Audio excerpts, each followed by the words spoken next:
Friends, நான் ஜெசி. இந்த video டியூட்டோரியலில் எப்படி ஸ்ரீலங்காவில் இருக்கிற இந்த பப்ளிக் சர்வீஸ் எக்ஸாமில் வர சில ஆப்டிடியூட் கொஷனில் ஈஸியாக எப்படி ஆன்சர் பண்ணலாம் அப்படின்னு சொல்லி தரப்போகிறேன். அதாவது அடிக்கடி கேட்கப்படுற கேள்வி, அதாவது இந்த தாயக்கட்டையை உருட்டி அதன் எதிர்பக்கங்கள் என்னென்ன இருக்குது அப்படின்ற கேட்குற கேள்வி அடிக்கடி ஆப்டிடியூட் கொஷனில் வருது. அதை எப்படி கண்டுபிடிக்கிறது அப்படின்ற சின்ன ஒரு ஐடியா சொல்லி தரப்போகிறேன்.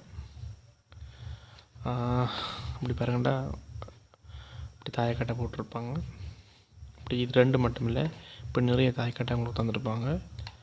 நீங்கள் அதில் ஏதாவது ரெண்டு தாயக்கட்டையை சூஸ் பண்ணணும்.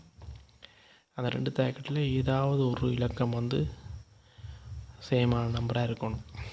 இந்த தாயக்கட்டையில் பார்த்தீங்கன்னா இந்த ரெண்டு மூன்றும் இந்த தாயக்கட்டையிலையும் 3 இருக்குது, இதுலேயும் 3 இருக்குது.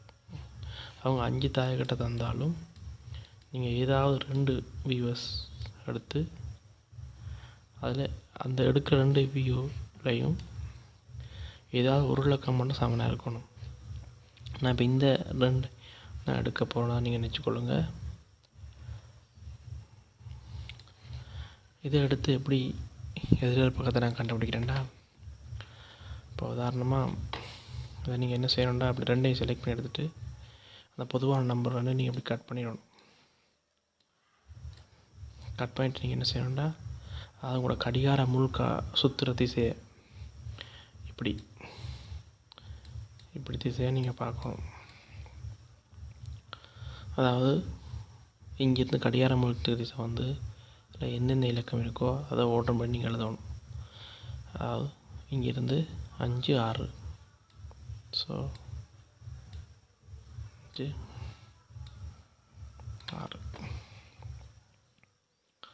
இங்கேருந்து நாங்கள் அதே கிளாக் வைஸ் பார்க்கணும். கடிகாரம் முழுக்கம் எப்படி இருக்குன்னா 1 2, ஸோ 1க்கு எதிர்பக்கம் 5, 2க்கு எதிர்பக்கம் 6, அடுத்த மீதமுள்ள காமன் நம்பர் வந்து அதுக்குரிய எதிர்பக்கமாக இருக்கும். 3க்கு எதிர்பக்கம் 4.